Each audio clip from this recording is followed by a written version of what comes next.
नाज़रीन, ज़िंदगी सीखने का नाम है। बाँटने के लिए सिर्फ़ दौलत नहीं है।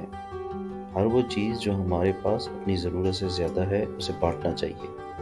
कोई हुनर, कोई इल्म, कोई काबिलियत, कोई सलाहियत और सबसे बड़ी बात अपना वक़्त और तवज्जो। अफरा-तफरी के इस दौर में आपके चंद अल्फाज आग पर तेल का या फिर ज़ख्म पर मरहम का किरदार अदा करते हैं।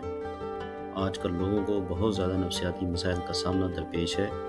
ऐसे में आपके कुछ अच्छे और मुस्बत अल्फाज लोगों को जीने की उम्मीद दे सकते हैं।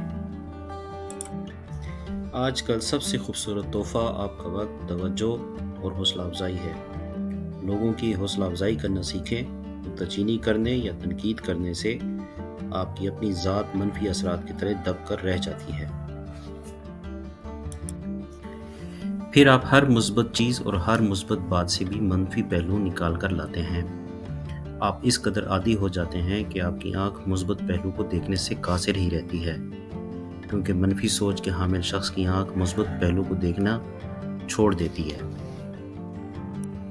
एक बात याद रखें कि हौसला अफजाई करने वाला कोई आम शख्स नहीं होता।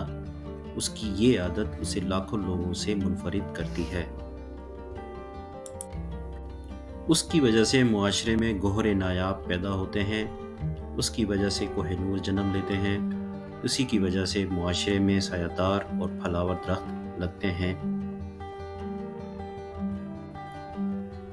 जहाँ हौसला अफजाई करने वाले की वजह से दूसरे लोग 2 कदम आगे जाते हैं, वहीं हौसला अफजाई करने वाला खुद 4 कदम आगे चला जाता है।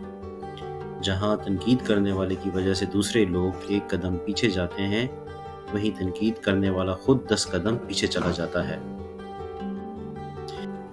हौसला अफजाई करने की आदत बनाएं। ज़िंदगी सीखने का नाम है, गिराने या तकब्बर का नाम नहीं है।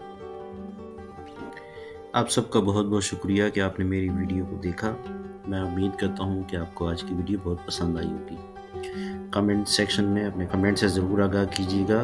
खुश रहें और अपना ख्याल रखें। खुदा हाफिज़।